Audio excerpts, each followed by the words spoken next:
Welcome class 10th again in online classes of chemistry. I am Ken Mishra, as you are very familiar with me.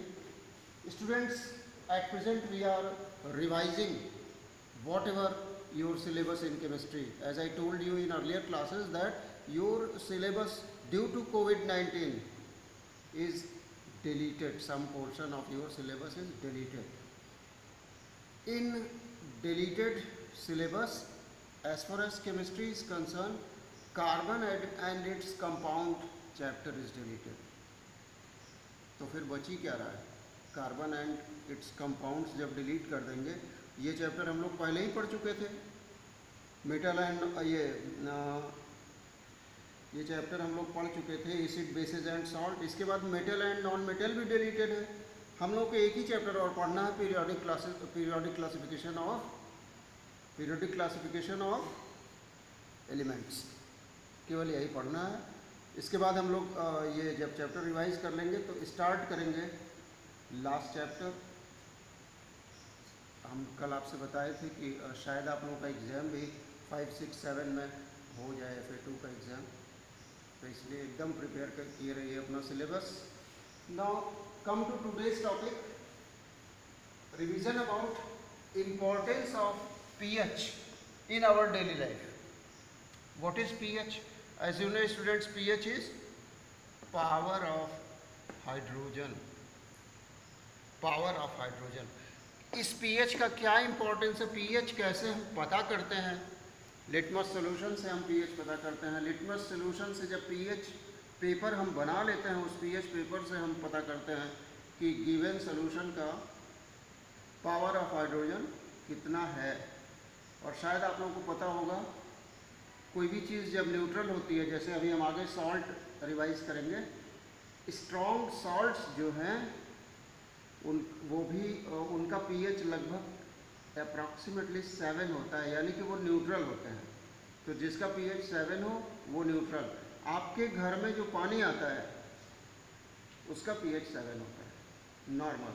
इसीलिए वो test less लगता है आपको, ना ही sorry लगता है और ना ही बिटर लगता है. कोई टेस्ट नहीं. और अगर पानी में आपको कोई टेस्ट मिले तो आप ये समझिएगा कि ये पोटेबल वाटर नहीं है. Anyway, come to importance of pH in our daily life, everyday life. पहले लिखा हुआ है, are plants and animals pH sensitive. क्या प्लांट्स और एनिमल्स pH सेंसिटिव होते हैं? जी बिल्कुल होते हैं प्लांट्स और animals pH sensitive. Our body works within the pH range of 7.0 to 7.8. बात समझ में आ रही है? हमारी बॉडी के भीतर का pH अगर 7 से लेकर के 7.8 से एक्सीड कर जाए तो हम जो लिविंग बॉडी के भीतर का जो मेटाबॉलिक एक्टिविटी है, जो बायोकेमिकल रिएक्शंस हैं जो continuously going on, who are continuously going on inside any livings body, it become either rapid और slower. Meaning thereby all biological activities are as a result of biochemical reactions which are continuously going on inside the living body, and these biochemical activities, biochemical reactions depends upon the pH of that living organism. I think all of you are clear. ऐसे ही pH plants का भी होता है. Plants के भीतर का भी pH maintain होता है. 7 से 8 के बीच में अगर pH रहेगा तो प्लांट रहेगा ठीक ठाक. अगर ये pH डिस्टर्ब हो जाए तो वो प्लांट हो सकता है डेड हो जाए. उसकी मेटाबॉलिक एक्टिविटीज़ या तो बढ़ जाएंगी या तो घट जाएंगी, जिससे वो प्लांट डेड हो सकता है, ड्राई अप हो सकता है. ठीक है. तो pH plays very important role in body of living animals and living plants. दूसरी बात, what is the pH of the soil in your courtyard. Backyard लिखा है आपकी बुक में, बात एक ही है. आपके कोर्ट यार्ड या बैक यार्ड में सॉइल का भी pH बिल्कुल देखा जाता है. बहुत फार्मर्स को आपने देखा होगा कि वो सॉइल की एसिडिटी को ख़त्म करने के लिए कुछ केमिकल्स का स्प्रे करते हैं उसमें। ऐसा क्या है? प्रीवियस क्लास में 9th में भी और 8th में भी ये चीज़ है कि सॉइल के पीएच को घटाने या बढ़ाने के लिए, यानी कि सॉइल की एसिडिटी को, अगर कोई एसिडिक सॉइल है तो उसको नॉर्मल करने के लिए हम क्या कराते हैं? एसिड बेस रिएक्शन कराते हैं। जब बेस कोई ऐड करते हैं, सोडियम हाइड्रोक्साइड, मैग्नीशियम हाइड्रोक्साइड, कुछ भी, एल्युमिनियम हाइड्रोक्साइड ऐड कर देंगे सॉइल में तो न्यूट्रलाइजेशन रिएक्शन होगा, यानी कि एसिड और बेस आपस में मिलेंगे, न्यूट्रलाइजेशन रिएक्शन, तो ये न्यूट्रलाइज कर देगा एसिड के इफेक्ट को, जिससे वो सॉइल हमारी फिर से फर्टाइल हो जाएगी। समझ में आ रहा है? तो ये सॉइल की एसिडिटी इस तरीके से दूर की जाती है। ठीक है? To find out the pH required for the healthy growth of plant, you can collect the soil from various places and check the pH in the manner described below in activity 2.12। Activity 2.12 आप पढ़ लीजिएगा, कोई खास activity नहीं है। आपको field से जो भी क्रॉप फील्ड है आपकी, उस क्रॉप फील्ड से 5 प्लेसेस से सॉइल लिया जाता है, सॉइल का सैंपल। इस बात पे ध्यान दीजिएगा। हमारे क्लास में जितने भी बच्चे हैं 90% बच्चे किसी न किसी विलेज से बिलोंग करते हैं, हमको पता है। ठीक है? और वो 90% बच्चे कहीं न कहीं किसी न किसी फार्मर के घर से जुड़े होते हैं। ठीक? तो आपको ज़रूर जानना चाहिए how we can remove acidity और बेसिसिटी ऑफ सॉइल। क्या करते हैं हम बता देते हैं। ये वही एक्टिविटी है जो इसमें दी हुई है। मान लीजिए ये आपका फार्म है, ये आपका लैंड है। ठीक है? ये आपका मान लीजिए लैंड है जिसमें आपको कल्टीवेट करना है प्लांट्स। तो आप यहाँ से यहाँ से यहाँ से यहाँ से सॉइल लेते हैं और फिर सबसे लास्ट में आप सॉइल लेते हैं इस पॉइंट से।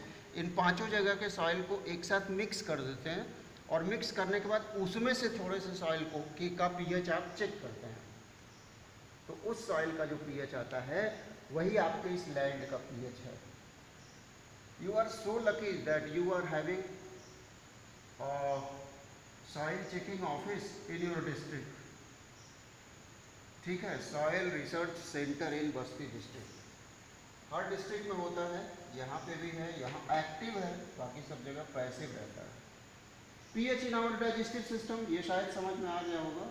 उसके बाद pH in our digestive system, हमारे डाइजेस्टिव सिस्टम में जो एंजाइम्स हैं who are responsible for digestion of our food, ये खास तरह के पीएच में ही फंक्शन करते हैं। उससे कम पीएच होने पर या उससे अधिक पीएच होने पर हमको डिजीजेज हो जाती हैं। For example acidity.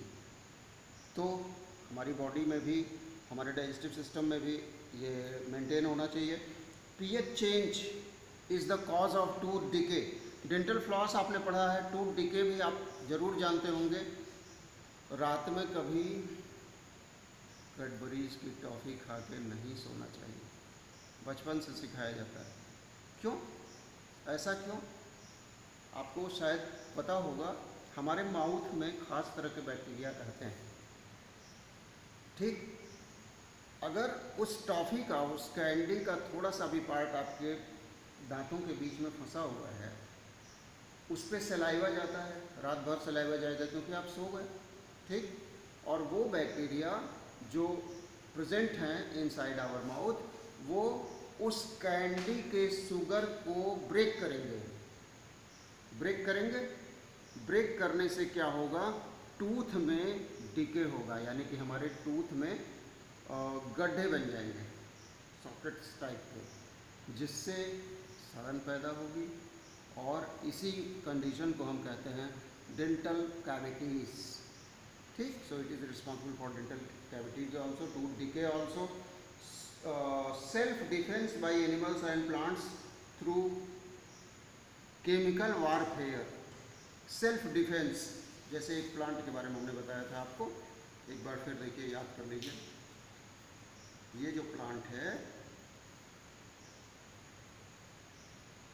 इसको कहते हैं नेटल प्लांट, ये जो नेटल प्लांट है ये स्टिंग करता है एनिमल की तरह, सावधान रहिएगा आज आगे से बच्चों।